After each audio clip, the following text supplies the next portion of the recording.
Shalom,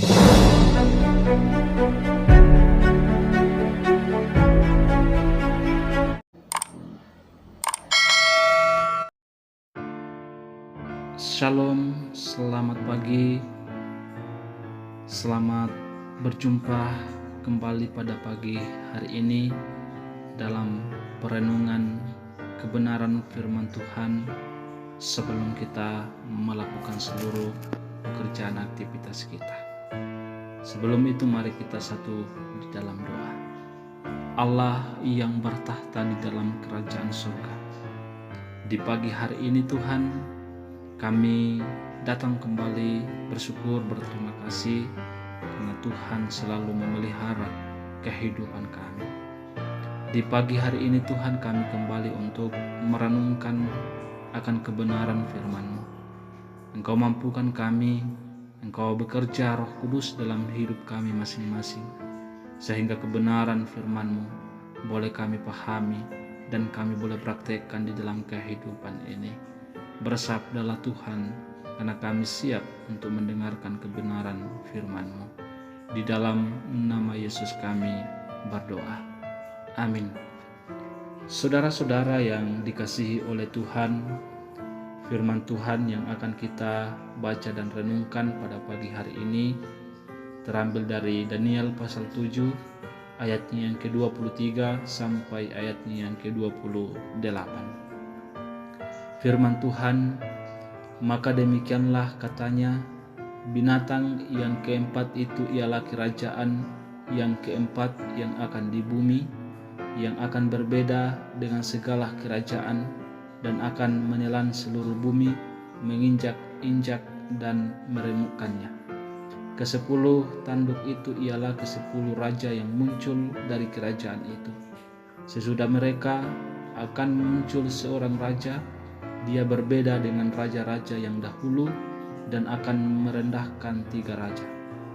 Ia akan mengucapkan perkataan yang menentang yang maha tinggi dan akan menganiaya orang-orang kudus milik yang maha tinggi. Ia berusaha untuk mengubah waktu dan hukum, dan mereka akan diserahkan ke dalam tangannya selama 1 masa dan 2 masa dan setengah masa. Lalu majelis pengadilan akan duduk dan kekuasaan akan dicabut daripadanya untuk dimusnahkan dan dihancurkan sampai lenyap. Maka pemerintah, kekuasaan dan kebesaran dari kerajaan-kerajaan di bawah semesta langit akan diberikan kepada orang-orang kudus, umat yang maha tinggi. Pemerintahan mereka adalah pemerintahan yang kekal, dan segala kekuasaan akan mengabdi dan patuh kepada mereka. Sekianlah cerita itu.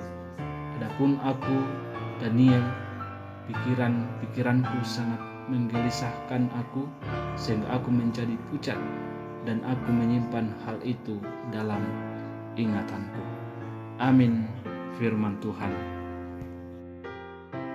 Saudara-saudara yang dikasihi oleh Tuhan, semua orang yang percaya sungguh-sungguh yakin bahwa Allah akan berkuasa atas bumi ini. Kerajaannya akan dinyatakan. Oleh karena itulah dalam doa Bapa kami selalu diserukan, datanglah kerajaan-Mu. Itu berarti bahwa Allah sendiri yang langsung memerintah, dan bila Ia memerintah, maka pasti akan terlaksana keadilan dan damai sejahtera, bahkan persaudaraan dan kasih abadi. Dalam nas renungan hari ini yang merupakan bagian dari mimpi Daniel lewat penglihatan, Daniel mendapat kejelasan tentang makna mimpi yang dilihatnya. Umat Tuhan berada dalam penganiayaan dari kuasa-kuasa dan pemerintah-pemerintah lalim. Mereka diperlakukan secara kasar dan ditindas. Namun yang pasti dijanjikan Tuhan Allah bahwa baik kuasa atau pemerintah yang berada di dunia ini tidak akan kekal. Akan tiba saatnya di mana Allah yang kekal membebaskan dan menyelamatkan umatnya dari penganiayaan dan bertindak sebagai hakim agung untuk menjatuhkan hukuman bagi yang bersalah. Sebab itulah dalam situasi kekacauan sekalipun, umat Tuhan tidak boleh melupakan Tuhan Allah. Dia akan memerintah secara adil atas seluruh dunia dan yang akan mengakhiri segala kejahatan serta kekacauan di muka bumi. Saudara-saudara yang dikasihi Tuhan, mimpinya sekalipun menggelisahkannya, tetapi ia tetap menerima dalam ingatannya, karena ia bertahan untuk menjadi orang yang tabah dan taat. Dalam perasaan yang menggelisahkan, tetapi ia tetap mengambil keputusan untuk percaya pada kuasa Tuhan yang memberikannya bermimpi. Disinilah nampak sikap loyal terhadap Allah yang di surga, karena ia sungguh menjunjung tinggi kedaulatan Allah sendiri. Dalam pengutusan di dunia ini, orang-orang Kristen tidak jarang juga menghadapi penghambatan dan penganiayaan. Banyak yang menderita ditindas karena menyampaikan kebenaran Allah.